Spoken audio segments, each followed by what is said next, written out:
J'avais envie de commencer cet atelier avec ce quatrain que je trouve magnifique, qui a été écrit par Victor Hugo dans un poème à sa fille, à Villequier, il s'appelle le poème, qui a été publié en 1856 dans Les Contemplations.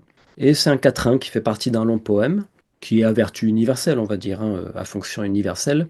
Dans ce quatrain, Victor Hugo parle du genre humain, donc nous tous confondus en fait.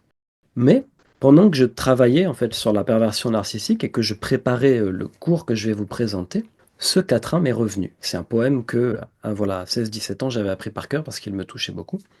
Et le quatrain, il m'est revenu. Et j'ai ces vers qui ont scandé en fait dans mon esprit.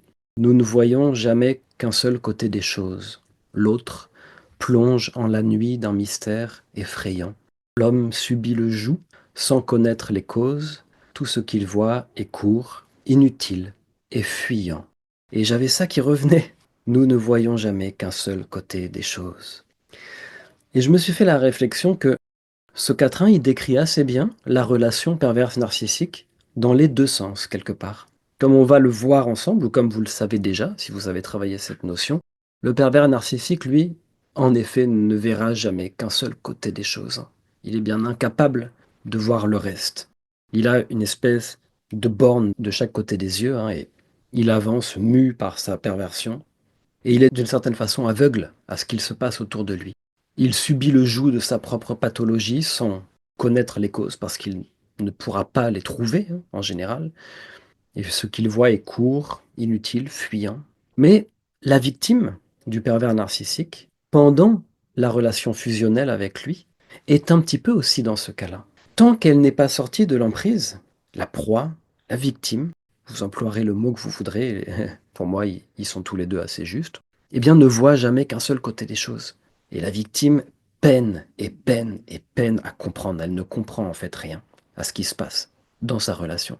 Et en vérité, il lui manque une clé. Sans doute qu'il lui manque à la victime de nombreuses clés. Fort heureusement, les psychothérapeutes sont là aussi, une fois qu'ils consultent, pour pouvoir les aider et pour pouvoir leur offrir des clés. Mais à mon sens, il leur manque une clé principale aux victimes.